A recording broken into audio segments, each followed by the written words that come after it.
Hey, this is Jay. And this is Chelsea. Welcome to the Shifting Perceptions podcast.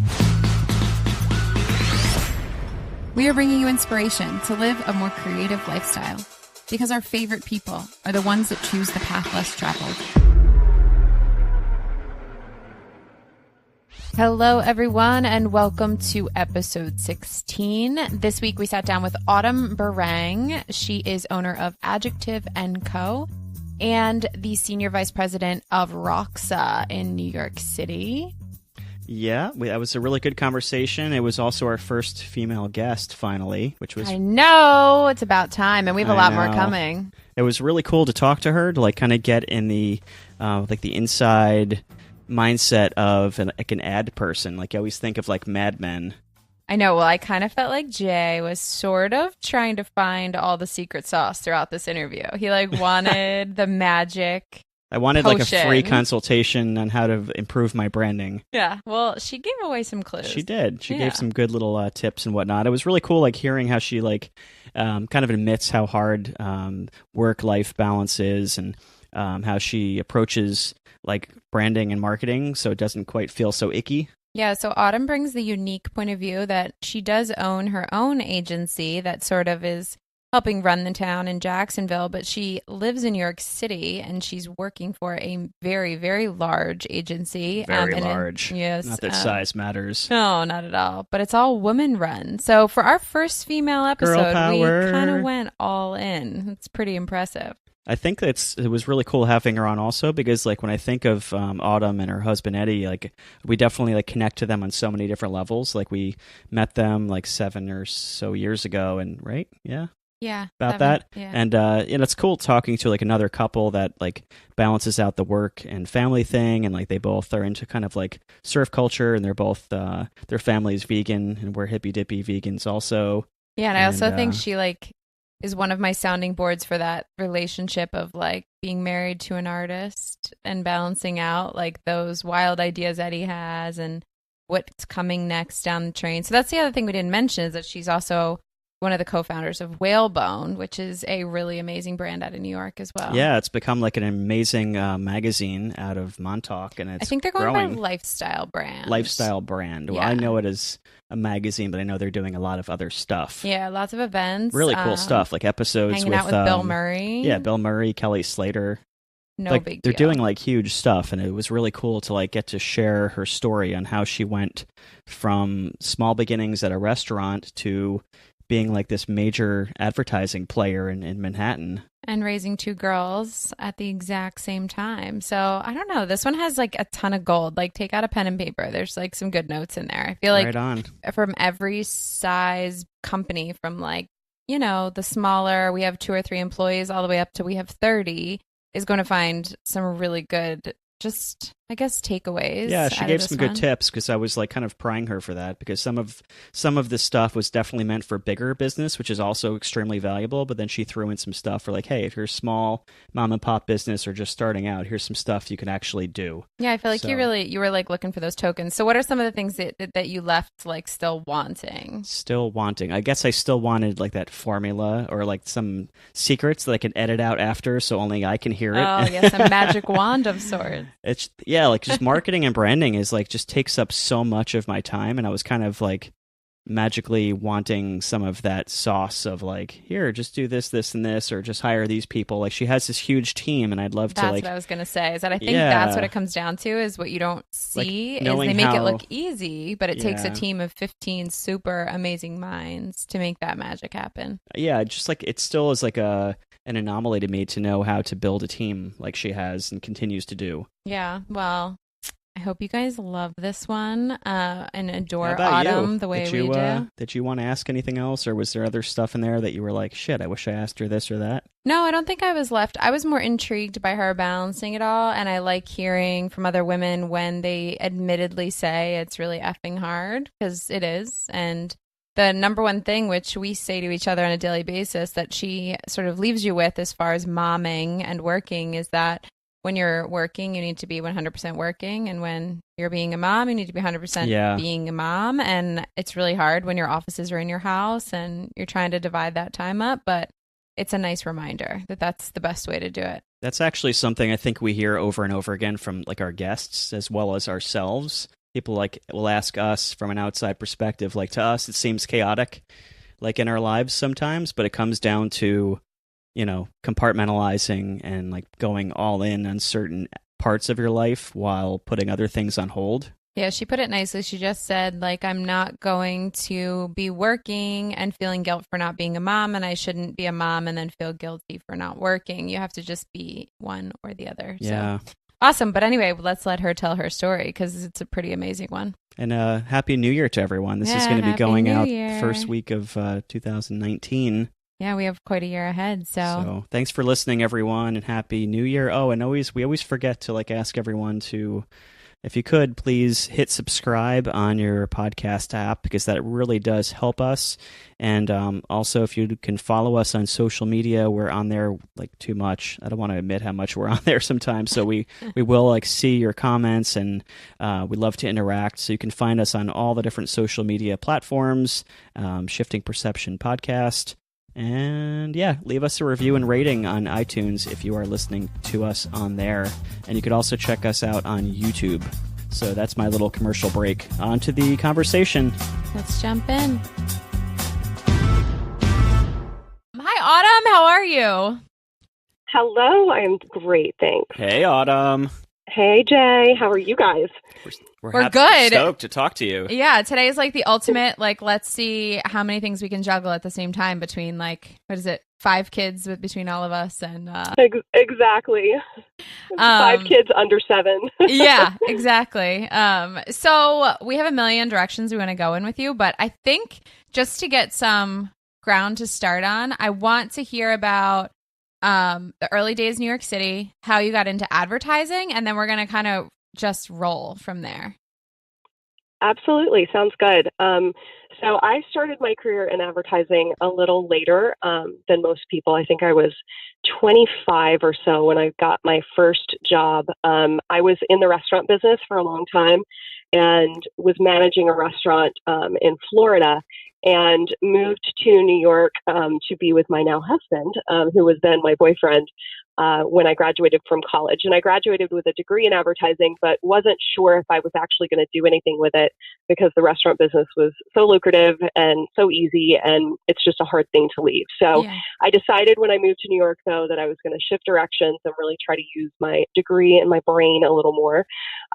So my first boss, Lindsay, who I'm still friends with today, really gave me kind of my big break and chance at Draft FCB, which is a large agency up there, as an or an assistant account executive. I think my first title was back in 2005. And she just believed in me. I was a little older than most of the kids coming right out of college that would normally get that job and have that title. And she kind of liked that. And I went in with a lot to prove, I think, because I was older and I did feel like I wanted to move up quickly. So I really worked my butt off those first three years that I was at Draft SCB, and worked my way up into, I think, 4 different positions while I was there. So I moved up really quickly. And by the time I left, I was actually completely managing the Milkbone dog treats account on my own, which still to this day is one of my very favorite clients because I get to play with puppies every time I did anything with them. So it was awesome. I love how you say you were like 25 and you were like so much older. So old. Oh, I really was. Like, in comparison to the kids that were coming right out of college and getting their first jobs who were like, 21, 22, it felt like I was a lot older. I think I was in a very different place in my life than them. So even though I wasn't that much older, maybe I was 26, can't even remember, but it was for me later in life. So you got into advertising. You had obviously an interest because you were studying it at school. Like, what specifically drew you to that? It seems like, watching shows like Mad Men, it seems like advertising was a patriarchal type industry back in the day, and so what made you get into that in the first place? I think that the part of advertising that kind of fascinated me from the beginning was the psychology piece of it. Okay. I was actually a minor in psychology in college and saw how much they were related and how they worked kind of hand in hand. And I almost looked at it as a little bit of a social experiment of how to figure out how to get in people's heads, because people really do kind of make decisions with their money based on emotion. And I thought it was a really interesting kind of prospect to try to figure people out in that way. Little bit of science, a lot of creativity. And when I went to college, actually, I went to college for copywriting. So I didn't exactly go for account services, which is where I ended up.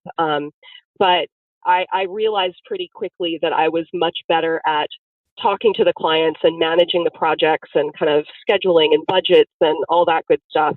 Much better at that than I was at writing copy. But it's funny, still to this day, I find myself tweaking copy and writing copy whenever I am reviewing creative work. But yeah, that's how I kind of got my start. That's like the psychology part too, though, because you're like, well, it needs to hit like this. So you see that side of it. Well, so my question is, so I actually was attempting public relations advertising in that same time period, like around 2005, 2006, like going from place to place in New York. Now, I didn't really want it as a career, so like I am not foreign to why I didn't get a job, but I want to hear like what that process was like, because that's really intimidating. Like New York City, walking in and trying to get a job, like what that just happened. You made it seem like that was so nonchalant, but I've experienced that, and I've experienced the rejection and how terrifying it is. So did that just always feel like a very comfortable thing for you, like selling yourself, or where, like, what was that like? Not at all. It was very intimidating. That's a great word for it. I probably sent my resume to 50, 60, maybe 100 different agencies in New York during that time period. And, didn't even get interviews at a lot of them. Like they just said no. It was like a hard zero no experience. From the very beginning. No. Exactly. Zero experience. I really didn't have much to go on other than, I mean, I'd work in restaurants. You know, my resume looked like somebody that had zero experience and kind of zero ambition. Yeah. But that wasn't me. And that's why I was so thankful when I got the interview at Draft FCB. Because when I went in and I knew, like, if I could get somebody to talk to me and if I could kind of get on their level and explain my situation, I felt like I would have a much better chance. Yeah. And FCB was the first place that brought me in to actually speak to me in person versus just talking over the phone or looking at my resume and saying no. And it was Lindsay. I mean, it was a person. It was a human being that really gave me that chance. It was not the industry in general, which I don't think really ever would have let me in, because I didn't do an internship. I didn't do all of those things that are supposed to look good on resumes. Yeah, there was like a game you had to play in that world at that. I mean, I'm sure there still is now, but at that time, it felt like if you don't follow these rules, you're not going to get in. Like that was the way it was. Totally. I totally agree. And I think it was kind of meant to be with her, because she actually had a very similar story to me. She was in the fashion business and really started her career in advertising late, and somebody gave her that big break. And I think she saw that in me, what she had. You know what I mean? Yeah. I think that she felt like I needed that, and I needed that, one big break. And I said it during my interview. I was pretty blunt about it. I was like, I know that I am not a traditional candidate, but I think that I would do a really amazing job for you, and I would love to have the opportunity to prove that. So I think she just saw that in me, and I really do feel like it was a personal connection more than an industry thing. So Autumn, so as you're saying this, what I'm thinking, or what I really want to dive into is like the beginning of this, like you're telling me about psychology and advertising, and like at this phase that you're describing now, your first client at this phase was really yourself. Like you have to market and advertise your own worth at this point. Like, were you taking conscious steps that perhaps you could share that someone looking for a job or someone looking to shift careers, like how can people and how did you market and create like an advertising campaign for yourself at that time, making you the client that you want someone to hire? You know what I mean? I totally know what you mean. And it is very different today than it was in 2005 or 2006 when I was starting out. I think what I can give you from my perspective today, we call it like your personal brand, is so important for somebody trying to get a job in this industry, especially if you're trying to get a job that relates to social media, because everything you do on social media needs to be best practices for a client. You know what I mean? Yeah. So if I look at somebody's Instagram and they're trying to get a social media management or a social media kind of creative position at my company, and they're not doing what we would tell a client to do, it's a little bit of a red flag. So it's interesting. Like right now, actually, we're hiring for a social media manager position. And that's one of the first things that I do is I go and look at their own social channels and say, what are they doing? Are they doing the things that we would think would be right for a client? Because if they are, then you know they get it. It's kind of one of those things you get or you don't. But creating your own personal brand is so much more important today than it was when I started. I think that when I started, there was very little of that going on. I mean, there was Facebook, but there was no Instagram, and not everybody was really even on it. So it was a little different. At that point, I feel like those personal connections and that kind of meeting somebody face to face was way more important than it is now. Now I think that you can learn a lot about people online, especially a lot about how people want to portray themselves. And that's a piece of the psychology part that you were asking about, Jay, because I think looking at people's social media shows you how they want to portray themselves in the world, and kind of how they see themselves at their best. So it's a big kind of window into people's lives that you didn't have back when I started, thankfully. I know, that's what I was just thinking. I think it's harder now.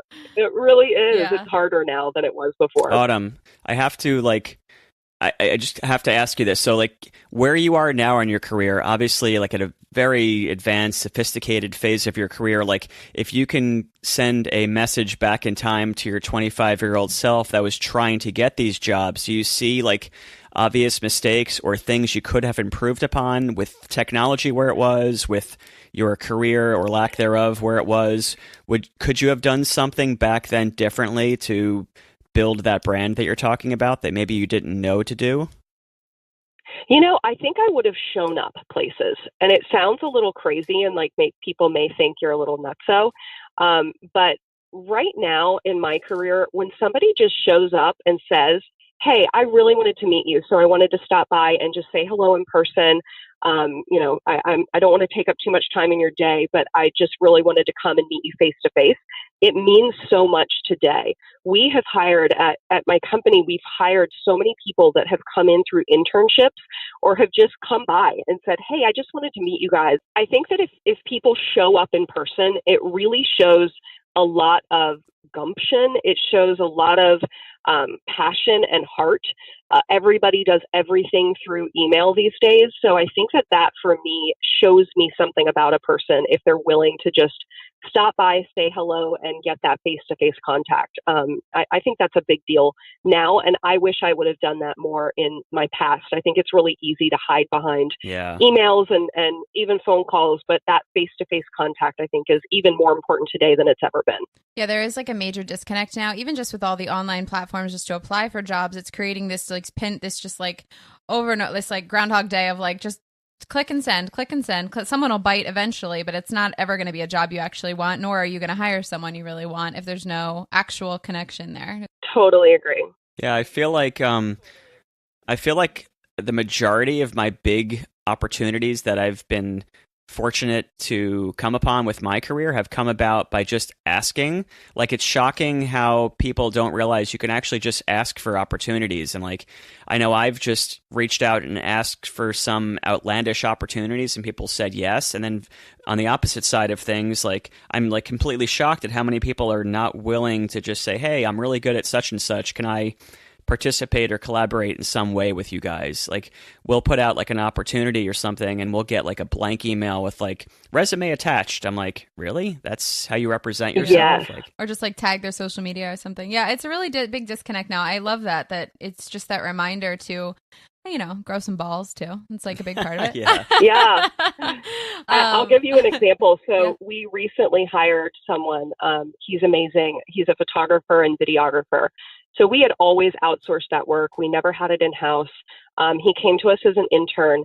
And at the end of his internship, he actually put together an entire presentation on how he felt like he could round out the Adjective team, how he felt like he would fit in, and how we could sell his services a true, almost like ROI analysis of Yeah. here's how you could sell my services to clients that you already have, and here's projects I think we could get if you brought me on full time.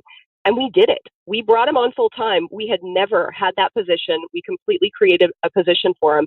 And it was because he simply asked for it. He was like, this is why it works and this is why it's smart.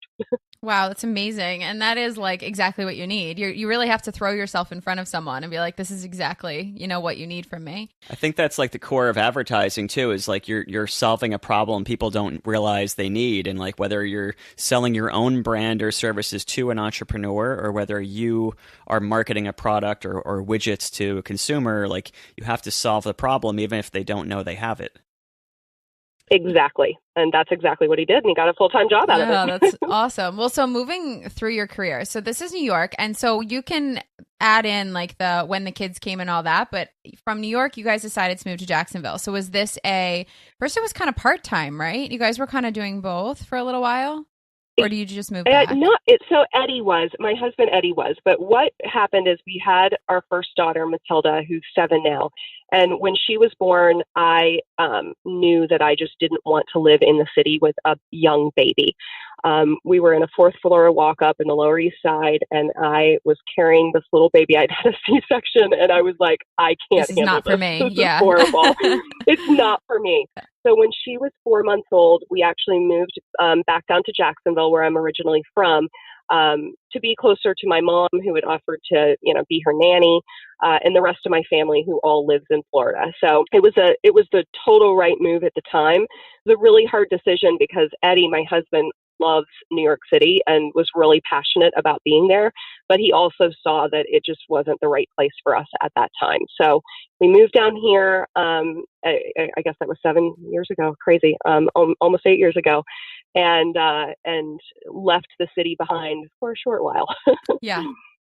Well, that was what was crazy is I think we all kind of arrived there around the same time, but to me it was like you were always there. So I don't feel like we talk about that a lot, but we lived in Jacksonville for like 3 years. 2.5, 3 years. Yeah. And you guys were kind of newbies in a sense that you'd been in New York all that time, but you were also some of our only Northeast buddies, which was nice. We needed a little pullback to that. So somewhere in the mix, because at that point you were not working a ton. You were working for a different agency, right? You kind of moved back. Yes. And you were part-time I at first, did. right? I was working, I was full-time, but I was at an agency in downtown Jacksonville. I got the job before we moved. That was how we were able to, figure it out and say, okay, well, one of us has full-time work. But Eddie was still working at the same company in New York. So he would go back and forth to New York every week. For work and meetings and that kind of thing, which was tough on us. I mean, we had a very, very young child, and I was working full time at a very traditional 9-to-5 type agency, and he was traveling a ton. So those were really kind of tough years on us as a family, for sure. But I met who was my now business partner, Taylor, at that agency. So he had a very similar situation. He moved from Austin, Texas. He was working at an agency there, and he and his wife and family moved to Florida to be closer to family. So he came from a bigger market and I came from a bigger market, and we both ended up at this small agency in town in Jacksonville. But the agency was very old school, and had like very strict, you had to be there sitting at your desk from 8 to 5, like a lot of very old school, kind of that old school patriarchal. Yeah. Like drinking whiskey in the office and smoking cigars. A little Mad Men happening there. Yeah, not quite that bad, but definitely in that realm. Yeah. It was like taking a walk back into like the 80s or 90s. Right. Coming from a bigger market to that was a very strange, almost like bizarro world type of feel. And that was why when I met Taylor there, we were there together for almost 2 years. And we thought at the beginning that we were going to kind of change the face of that place, and that he and I were going to really push it forward into modern times, that we were coming from this, both of us coming from larger markets, and felt like we could change it. But we realized pretty quickly that the owners they said they wanted that, but it really wasn't what they wanted. They liked that old school vibe.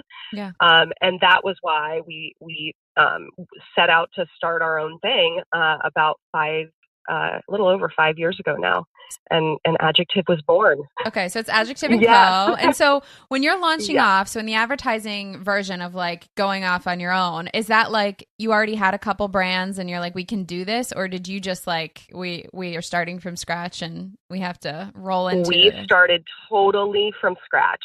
And it was pretty terrifying. It was actually after we had Eddie and I had our second daughter, Maxwell.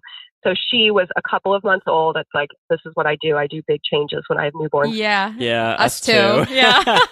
But she was a couple of months old, and Taylor and I actually had to like quit on the same day because there was a non-compete where we couldn't take another person from the agency with us. So we had to like walk into the owner's office and quit the same day, which was a little chaotic, but we did it and we started from scratch. My husband was working with a local publication in Jacksonville at the time who had a lot of clients that were asking them for design work. So we kind of plugged in with them. And some of their clients that needed a website or needed a new logo, we started out really small with that kind of stuff. Okay, so you started doing pieces, but you wanted to do the whole story, basically. Exactly. Okay. So we started doing whatever came our way at the very beginning, just to kind of make ends meet and figure it out and get it going. Just to clarify for our listeners before we go forward, when you're talking about like the little pieces of the pie, like cover what that means, like photographers or a website, or like what is that in the market that you go towards, like social media, Totally. like what's included? It depended on the client. So a lot of clients that came to the publication and, they would say, hey, we really need help with our logo, or we really need help with our website. So it was kind of tactical things that people needed redone or spiffed up or made to look better. But what we really wanted to do was build brands from the ground up. We wanted to take a company who was starting out or a company who needed to modernize and to completely change the face of them and change how they look, sound, feel, talk, everything from their logo, their name, their color palette, typography, iconography, photography, website. I mean, the whole gamut of everything that you think of when you think of a company's brand was what we really wanted to be doing. And how did people I guess this is probably a multi-fold question, but I guess how did people find you when you were new? And then also, how do you know where to start, and how do you present your brand when it doesn't exist yet, saying, hey, we could do all these things, but then I would imagine you had non-competes with being able to share previous work from other agencies, or was that not a factor? We totally did. So we couldn't share any of the work that we had done previously at the agency that we worked at together because there was a non-compete. But what we were able to do is we were able to reach out to our network of friends. And we had, especially my husband, had a lot of contacts down here in Florida and in New York that we just started talking to. And one of our very first clients, and somebody that we were so thankful that he trusted us, was Matt Rapp, who works at the Players Championship. And we were able to get a few small projects with them early on, which gave us a lot more street cred in Jacksonville because the Players, which is the big golf tournament here, is such a huge deal here that the fact that we worked with them gave us kind of our calling card to be able to work with others, which was awesome. Well, just in touching upon that, quickly, there is something crazy that's happened over the last 5 years in Jacksonville, and maybe specifically Jax Beach, but kind of Jacksonville in general, where we were kind of witnessing it before we left, that it's a very small community, but it's a small community that is growing rapidly together. And touch upon what you saw happen from the time you started down there until you guys inevitably decided to leave. That was such a great question. Jacksonville has completely changed. I think it's had kind of two almost rebirths in the last 10 years. I think one of them was when we started to actually get really good chef-driven restaurants. And it sounds so silly, but such a simple thing like that can change what people think about a community. Yeah. And I think that Jacksonville has a little bit of a branding problem. And we have actually talked to the Jax government level and told them this. When people think about Jacksonville, they think it's a little bit not cool is the only way to say it, that it's just not progressive. It's not forward thinking, that it's a little bit backwoods. And it's really not, sure, there's parts of it that are, but there's a vibrant art scene. There's an amazing beach community. There's a football team that's not that great this year, but they're a lot of fun.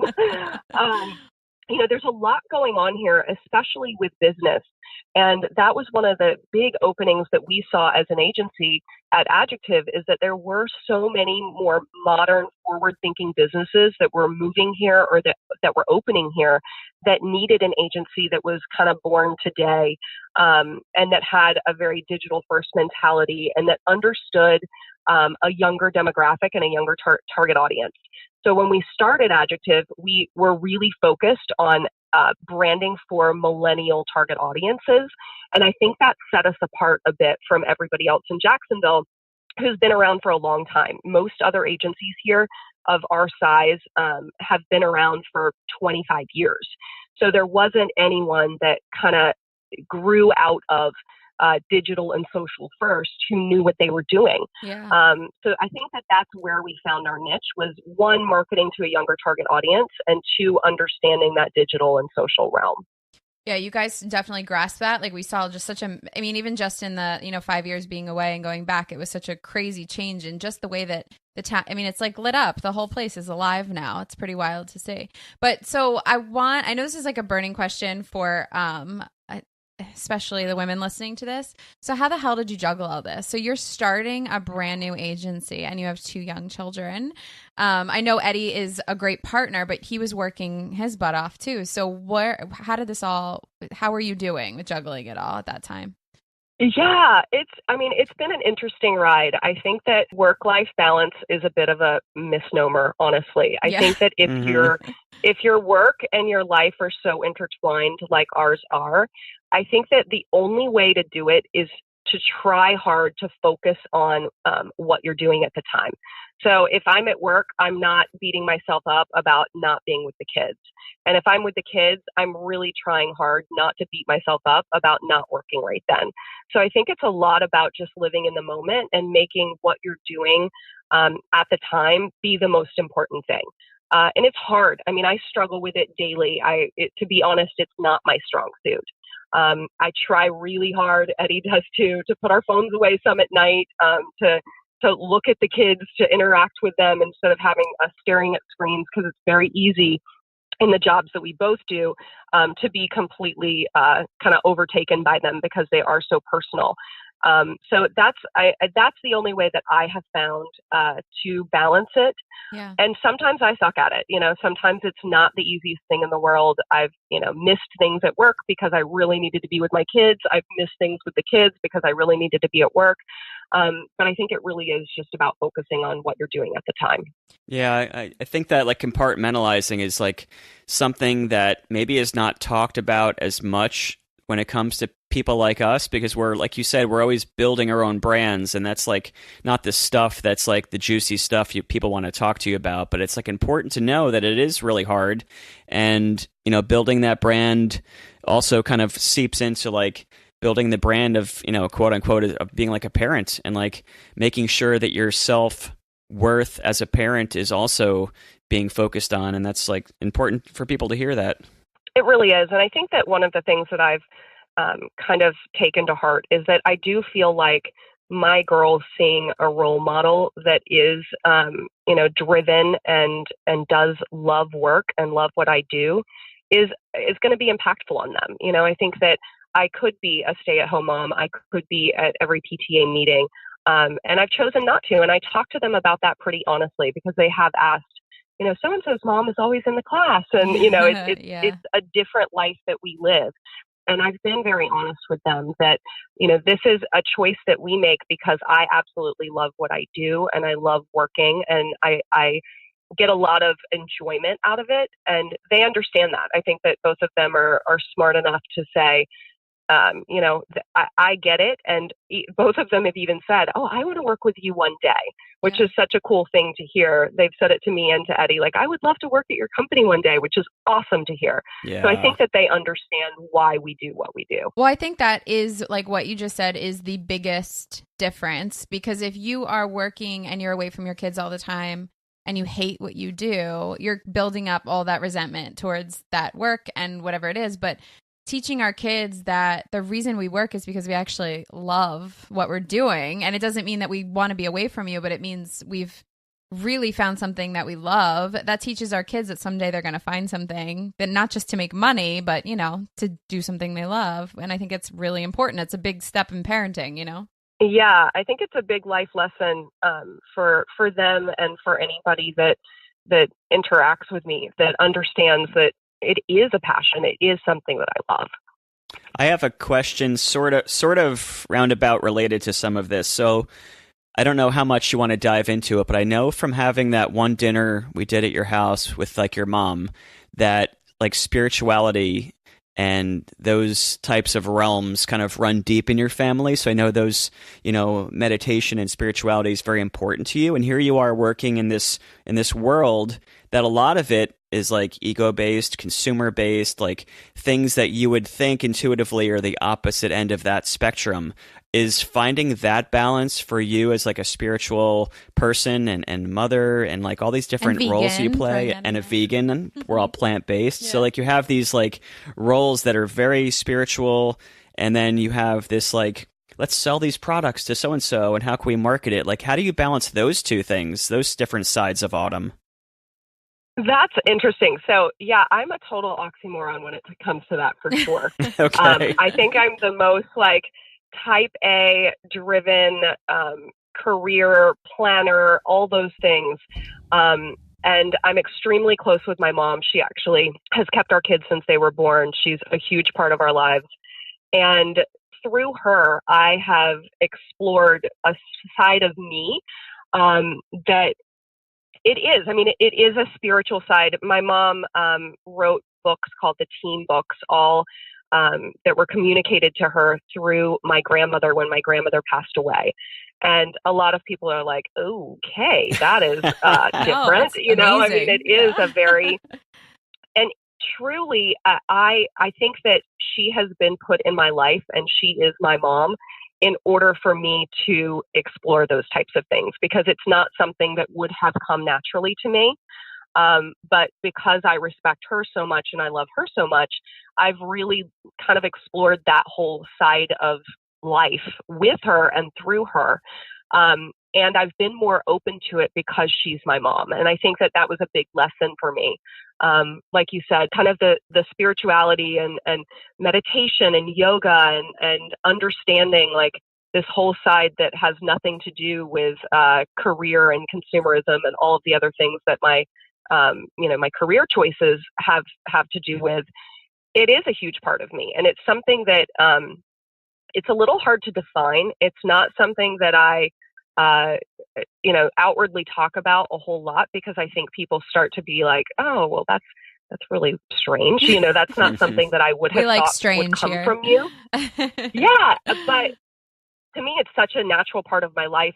It's been part of kind of my mom's world since childhood. She's always had that kind of psychic intuitiveness to her, and I have a little of it too. So it's not foreign to me, and it's something that I have totally embraced. But you're right. It's a juxtaposition with my career and my personal life that I kind of like. It keeps it interesting. It's not something that to me is really perplexing, but I guess because it's my life, it's a little easier for me to understand. But I have had to explain it to people in even in business situations. If people ask about my mom and what she does and who she is, and it's interesting to talk about for sure. But yeah, I think that all of those things too kind of make up the fabric of our home. I think that what we have taught our kids is that it's totally fine to be driven and be a career person and be out there doing what you love, but then every night we talk about what we're thankful for at a table, and it is a part of our, kind of kind, generous, and grateful, our spirituality, or the things that are important to us, kind of the fabric of our family. So I like it. I think it gives two very different sides of life to the kids, which I think is pretty cool. But yeah, it is different from a lot of people for sure. Well, you touched upon that intuition, and we talk about that a lot because I think that as far as, and you can be intuitive in a lot of different ways, but I think people seem to tap into it more clearly when they're doing what they're supposed to do. And I think for you to say that you have a little bit of that, I mean, Jay finds it when he's painting. He knows intuition, he knows what's supposed to come next. It's like, it's in his bones. I find it when I'm a doula. That's why I knew it was for me. It's like, I know what needs to happen next. I can feel it. It sounds like, as far as this advertising thing goes, that's why you like to paint the full picture of these brands, because you're like, I can literally feel what needs to be spoken through this brand. You have to just let me do the whole thing. Is that hitting upon it a little bit? It is, and I think it's the collective of me and my business partner, Taylor. I understand kind of the client and what they're looking for, and can really pull that out of them from a kind of what they need perspective, and Taylor can make the visual piece of it sing and just be perfect and beautiful and amazing, and what it needs to be to really achieve their business goals.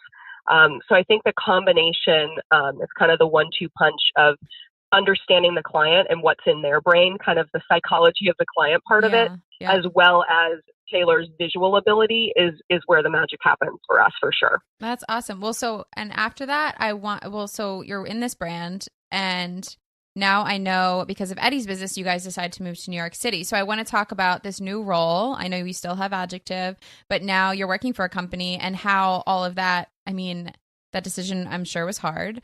But how is your role there different, and what are you doing for this other company? Totally. So yeah, Eddie owns a company called Whalebone, which is a lifestyle brand based in New York. And he really wanted to be in New York. He always wanted to be in New York. And I figured we would probably end up there one day. I didn't think it would happen so quickly, to be honest, but it was the perfect time for him to be with his team and be more present for Whalebone. So it was so meant to be. I can't put it any other way. So I have a really good friend. We went on a wine tasting trip together last September, I guess, September, a little over a year ago. And I mentioned to her very casually that we were considering moving back to New York.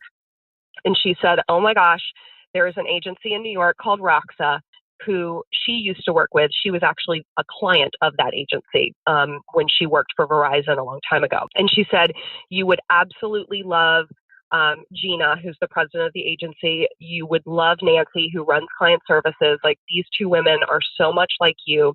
And it's the largest woman-owned independent ad agency in the country. So I just said, kind of on a whim, was like, okay, well, why don't you make the intro? Let's just see where it goes. It happened so incredibly quickly. I reached out to them right after the trip, so late September, early October, and just said, hey, I'm thinking about moving up there with my husband. I own an ad agency in Florida. I was really upfront about that, and that I would continue to own it. And they were so incredible and so supportive of me continuing to own Adjectives that I knew that it was the place for me. I interviewed with a couple of other places. I talked to a few other places. But that, to me, was so telling of who they are as people, that they would support an entrepreneur and that they were okay with me, quote unquote, competing with them. We don't go after the same clients. Adjective is much smaller. Rauxa is very large. It's probably 100 times the size of Adjective. So it's, 300 employees, 7 offices. It's a very, very large agency. But I felt like such an immediate connection with them as people. I did a few interviews over Zoom, and then finally flew up there to meet them in person. And it just felt like from the beginning that it was the right place for me to plant myself in the New York move. I knew that Adjective needed someone here in the office day to day to, be here to help lead the team, to be here for our clients who a lot of them are based in Florida. So I felt like it was the right thing to do, not to just kind of work from there, but to have someone be here in a leadership position. And it's been a really different experience for me. I have learned so much going back into a larger agency that has changed and been so different since I've been out of that world for, 8 years now. Well, that's what I was just going to say. Was that surreal, like even applying again, like, and just jumping forward 8 years and being like from where you were before, like I'm only in the restaurant business and I have no experience, and then being it where you really were. was crazy. But I think they saw me as kind of having very interesting experience because I had owned my own company, and even though they're a larger, agency, they still operate very much like a smaller startup mentality. And that's what I loved about them and still love about them, is that they really are nimble.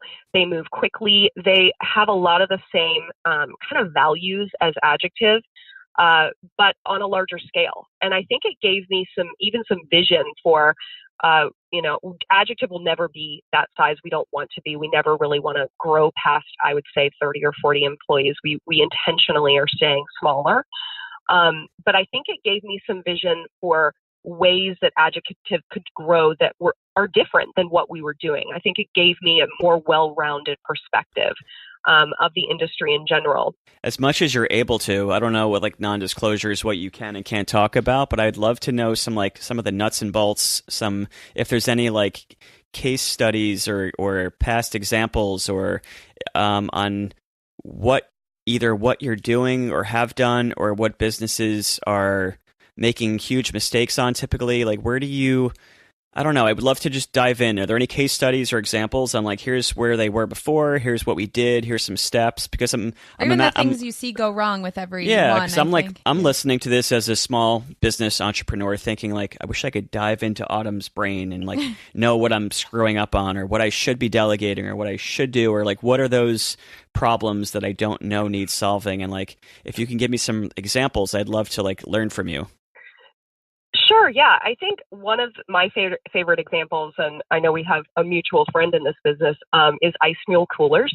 Yeah. Yes. So they came to us and were slightly reluctant to spend money on a rebrand. They are a smaller business. They have a sole owner who's amazing. We love him. He's one of our favorite clients. But when you are a smaller business, it's a hard ask to say, hey, you're going to need to fork out 50 or 100 grand to completely change the face of your company. But we felt extremely strongly about Ice Mule, that they needed a rebrand, that they needed a new website, and that if we could do these things for them and try to kind of push them into a more modern look and feel, that it would really change the face of their business. It was a hard sell. It's actually one of the hardest trying to get this approved to do, and we wanted to do it so bad because we really felt like it would work. But they did it. So they bit the bullet. They approved the rebrand. We didn't change their logo much, but we changed everything else about what they said, how they presented themselves. We came up with the line, the world's coldest hands-free cooler, and hands-free was a big thing with Ice Mule that they weren't talking enough about. The fact that they're a backpack cooler, it really is all about having the use of your hands when you're able to, instead of schlepping a big heavy cooler around. So we changed their color palette, their iconography, their typography, and especially their tone and manner and the way that they spoke. We gave it a little bit more wink and a little bit more edge.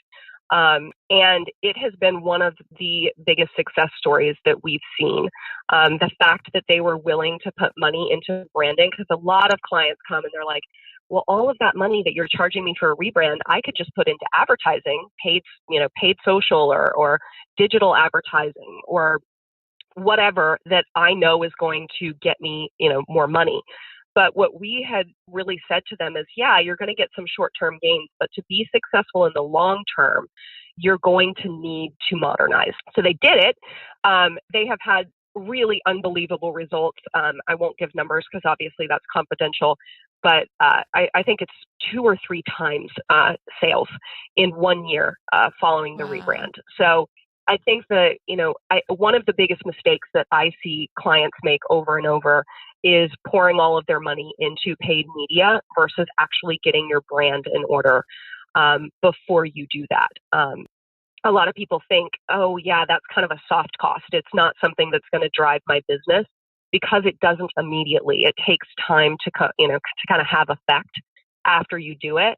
But I think that Ice Meal is a perfect example. We've had this with several other clients as well, that when you do take the time to get the brand right and it's authentic and it's ownable and it's something that's different from what everybody else is doing, then those marketing dollars that you put in go even further than they did before. And we definitely saw that with Ice Meal. So have you ever had a brand, and you don't have to give us names, but if you guys ever had a brand come to you and then because they wouldn't implement certain parts of the change that you wanted, since you kind of felt it wouldn't be as successful as you had hoped, you just said, no, we're not taking you on because you're not doing the things that we think will work? For sure. Okay. We have done that quite a bit, actually. The more that we grew, the pickier that we have gotten about clients that we will work with. Yeah. If we come to them with, here is what we think you need to do, here's our proposal, there's always some things in that proposal that are mandatory that we actually say, if we can't do these, we don't think this is going to be successful for you, and we don't want to take your money because we don't think it's going to work. So usually that's kind of how we break up our proposals, is here's all the mandatory items. And then after that is kind of more nice to haves that we think would be great, but that aren't absolutely mandatory for you to work with us. So definitely we have turned down lots and lots and lots of work over the years. And not in a mean way. It's actually for the protection of that client. We don't want to work with someone if we don't think it's going to be successful. And it's, they just take their money for no reason. That, yeah. I mean, we don't want to take people's money for no reason. We're not in the business of making things that aren't going to drive business results for clients. So it's always hard when you really want to work with a client, but they aren't willing to do what you think is right. And you have to say, I'm so sorry, but it's not the project for us. So what kind of practical advice could you give for small businesses? Like you mentioned, Ice Mule was struggling with spending $100,000 on a rebrand. To me, that's a pretty big business from my perspective. So what about normal? I don't want to say normal. What about for businesses that even 20,000 is an enormous amount of money? Are there things that small businesses, what are the best changes? Sole proprietor entrepreneurs that are just trying to make a living, what are the best things that they can try or do or delegate? I think that the place to focus, if you're truly a smaller entrepreneur, just you and a couple people type of business, I would focus on social media. I think that is the place where you can make the biggest impact and get to the greatest number of people in a very small amount of time. And it's fairly easy once you know what you're doing. So I think that where people fail with social media is they try to sell something in every post. So we have to really train our clients and talk a lot about the fact that you need to be 80% their friend, 75 to 80% their friend, and 25%, hey, here's something that I think you'd like to buy. Right. So it's a softer sell. It's not the place to pound over people's heads. Here's the discount code and here's the sale and here's the this. People will unfollow you and will not want to interact with you as a brand. We try to tell people that social media is somewhere where friends interact, and your brand needs to be a friend. You need to talk about things like a friend would. You need to make recommendations like a friend would. And a lot of that is just more organic content that feels relevant to your business and not just buy this product, buy this product, buy this product. And a lot of, especially on Instagram, the quality of photography is so important these days. So if I were telling a small business, for example, a local juice bar or something like that, where and what to put their money into, I would say, get somebody that knows, even a local photographer that knows how to do some really high quality photography for you. and use it on your social media to not only promote your products, but to promote your community, to promote other people in your community. I think one of the biggest things that you can do as a small business is connect with other small businesses and support them as well. I think a great example here locally in Florida is Pure Bar and Ingwas, I think is how you say it, a new store that opened, I think, like a year or so ago with Kara, who's the owner. She's amazing. And she and Pure Bar, they promote the heck out of each other because they're right near each other. They talk about each other's businesses. They just are friends in real life, and that plays out in a business setting as well. And I think that's such a lovely thing to see, is small businesses supporting other small businesses, and people want to support you when you support other people.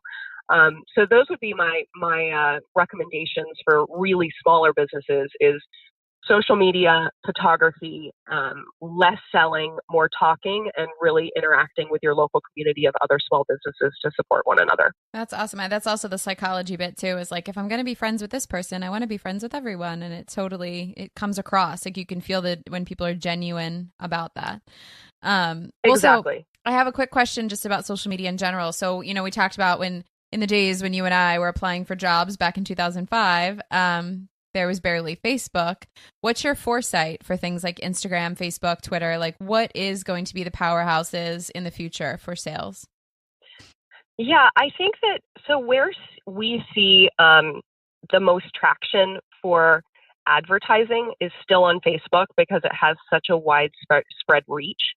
And I think people are used to seeing ads there. Yeah. Instagram, I think, is a much better platform for engagement and for getting people to really know and understand your brand, because it's so simple in its layout. Everything is really imagery driven, and people tend to like it better from a sentiment standpoint, and tend to check it a lot more often than they do Facebook. I think that for businesses, it's a great way to engage if you want to post more organic content and not run ads. So I think advertising-wise, it would be Facebook, but connection and real engagement-wise, it's definitely Instagram. Twitter has kind of fallen off the map some. I don't think that it's as effective of a platform for businesses. It's more kind of a news feed than anything. So I would say that isn't the place to be. And Snapchat has really fallen off the planet as well, with the Instagram stories kind of taking over. Snapchat has not been as popular as it was a couple of years ago. Yeah, so Snapchat overwhelms me like crazy. Yeah, I don't get Snapchat. I don't understand it. It's on Instagram already. Like, what's the point? Like, I know. I think I get you can do something temporarily and it disappears. Like, I understand that. Like that. For kids, for teenagers. All these kids nowadays. Kids these days. I know, we're all old. Well, okay. So in being, the grown up in the room now, Autumn, I've known you through a lot of your career, like in and out of different businesses. We have a lot of mutual friends that have worked alongside you and seen the magic in the mix, I want to ask the question, how do you balance out that being like the boss that has to get shit done with like the cool boss that is everyone's friend? Like, where does that balance come for you, and do you struggle with it? I don't struggle with it, and I think that it's in my personality. I expect a lot of people. I have very high standards, and they know that from the beginning. So I think that what we have been good at as a company is choosing people who have that innate drive within them. And I think that we have hired really well over the years the right people that have that same high level of work ethic and high standards as we do. And when they don't, we realize it pretty darn quickly. Yeah.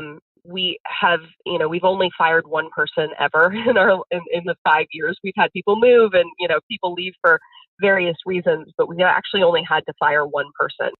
And I think that speaks to the fact that we hire people that we can trust, and we absolutely trust them. And our policies at Adjective, the way that we have built them, we have unlimited vacation, and our team does not have to work from the office if they don't want to. They can kind of work from when and where they want. We have tons of freedom, but it comes with a lot of responsibility of making sure that the highest quality of work is produced. And Taylor and I set out to do that because that's how we wanted to be treated. And I think that it creates a culture that everyone knows, that everybody knows what they need to do to maintain that high level of quality, and they all do it. So I haven't really had to be the mean boss. I really haven't. I think that we've hired in a way that has created an environment where they all know what is expected of them and they do it. So I want to dive back into like the spiritual side of Autumn. So like Chelsea and I know you guys as well, love to talk about things like manifesting and like the law of attraction and things like that. Are there stories or examples in your life, personal or professional, that was something at one point that like you and Eddie like dreamed about over a glass of wine, or something that was like a total what if, or could you imagine if this happened, like completely came true? And maybe if you consciously, point a finger at like, yeah, it's because we manifested it. Duh. Like, do you have any examples like that? 100%. So Whalebone, which is Eddie's company, it's a publication as well as a lifestyle brand. Whalebone is that. So when Eddie and I met, we talked for the longest time about starting a publication. And at the time, we thought about it being more Florida-based because we felt like there wasn't a really good publication in Florida that really showcased it in a cool way. It didn't exist. So we had talked about it. We actually looked at old emails probably 6 months ago of us thinking about what it would be about, that it would be this positive-minded, lighthearted lifestyle publication. And this was when we first started dating. So we've been married for 10 years now, and we dated for like a few years before that. So this was 13 years ago that we started talking about this publication that we wanted to do. And we kind of let it go for a while and didn't think about it, didn't push for it.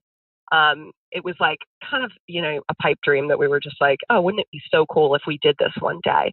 And Eddie is so great at sales, and I have the advertising piece of things. We were like, we'll just, get a designer and it'll be the three of us kind of taking on the world. And lo and behold, 10 years later, he had the idea for Whalebone. And looking at what Whalebone has become and looking back at those old emails that say the words positive, a wink, all the things that Whalebone are all the things that we talked about wanting that publication to be way back when. So that is one thing that I can point to that's just like, it's not a coincidence. It was in our, kind of in our bones, and something that we knew that we wanted to do forever, and set out and did it without even really realizing how crazy it was that we had talked about it so many years ago. Which is really cool. Yeah. Well, so I feel it, and we're going to get Eddie on here so we can talk about Whalebone. So we won't dive too far into Whalebone, but I do want to talk about you guys working together, because that is like a unique thing. And I think that what a lot of people don't realize is even when two creative people are in a relationship, maybe that on the outside look like they have very different jobs, there's actually a whole lot of collaboration happening when there's entrepreneurs in a household. Yeah. So have you guys found boundaries that you like cannot cross for businesses? And do you work really well together in certain ways? Or are you guys just like, we can mesh together no matter what? Like where are all those lines for you guys? Yeah. So Eddie and I are total opposites. He is very creative, very outgoing, very gregarious. He's amazing at sales. He's the idea person. He is the absolute dreamer. I mean, when he told me we were going to do a Bill Murray issue and that he wanted Bill Murray involved, I was like, oh, okay. He has these big ideas and he is able to somehow make them happen. I, on the other hand, am very tactical, very, kind of get things done. Here's how we'll make it happen. Here's how we'll do it. More of a planner, better with the financial side of things, numbers and business planning. So our ideas and the way that we work together can be a little heated sometimes because we are so different. But I think that what we have learned is that if we stay in the places that I know he is really good at, and I stay in the places that he knows I'm really good at, then we can fully trust that other person and run things by them and get their opinion. But we try to kind of stay in our own swim lanes, if you will. And it's worked really well for us. So he owns a portion of my company. I own a portion of his company. And we interact. I mean, Adjective designs Whalebone every other month along with a Whalebone designer. So our teams work very closely together on the publication design and everything that goes along with it. But it's his baby. That's his thing and his baby. And Adjective is my thing and my baby. And he, I would never tell him how to run Whalebone as a business, and he would never tell me how to run Adjective as a business, because both of us completely trust the other one to do that portion of their job really well. Yeah. So I think that that's the way that we have navigated it. Is we'll be a sounding board and we'll totally talk through things and argue about things and get into discussions about things. But at the end of the day, Whalebone is him and Adjective is me, and we know that. So we interact and work together a ton, but are still very autonomous in a lot of ways too. Yeah, it's interesting. It causes I wouldn't want it any other way, because in our house, it's the same thing. Like, I'm not going to walk down and be like, you need more blue right here, and I'll just paint it for you. And as he would not walk into a labor room and be like, what if we did push squats? a little more? Yeah. But at home, like, you get used to that collaboration, and sometimes it does get heated, but usually that's because he's probably saying something that I need to hear, and then I get mad about it, and then vice versa. It's like really interesting. But when I feel like I said I wouldn't want any other way, because the thing is if he was like, I don't know, I don't want to like put down people's profession, but if I was a doctor and you were an accountant, we would never meet in the middle on any conversations. You know what I mean? Like, I like that we're both creative enough, or into our own professions enough, but respect each other's professions enough that we can talk about business and understand how to run things together. And I feel like with like being entrepreneurs, you're both working towards like plowing your own path, like that doesn't necessarily exist. Whereas maybe another job that's more like, here's the guided path with the walking tour. You put the headphones on, turn left here, turn right there, and everyone knows where to go, versus like the unknown that we all experience. We're like, well, what if we tried turning down this way? What if we chop down a tree and go that way? And it's more collaboration needed, more of collaborative. Yeah. Awesome. Totally agree. Yeah. And I think that one of the things that we have realized too is that I admire him so much for what he has been able to do with Whalebone, and he is so proud of what I've been able to do with Adjective, that I think that mutual admiration for one another and really trying to lift each other up and help each other grow. Because being an entrepreneur is hard. Like, it's not easy, and it's not for the faint of heart. And I think that both of us we've gone through that roller coaster of, sometimes it's awesome and great, and sometimes you're like, oh my gosh, why did I ever do this? And being able to help your partner through those ups and downs is a big part of supporting one another through this kind of maze of entrepreneurship, for sure. Yeah, it's awesome. Well, so we're wrapping it up. This is amazing, Autumn. I have one last question for you that I ask everyone on this podcast. So if I had to throw you back into your childhood kitchen with your magical mama, what's the first thing you think of? Oh, love. Aww. I felt so much love as a child, and so much, I think, curiosity and true adventure and freedom. My mom was one of those people who just played, and we were outside, and there was so much love in our home and in our household that if I can match that with my kids, I've done something right. Because the amount of like warmth that I feel when you say that, like going back to that kitchen, it's truly like a little hug inside is what I feel. Oh, and that was in Florida. So you grew up in Florida? I did. Yep. Grew up in Florida.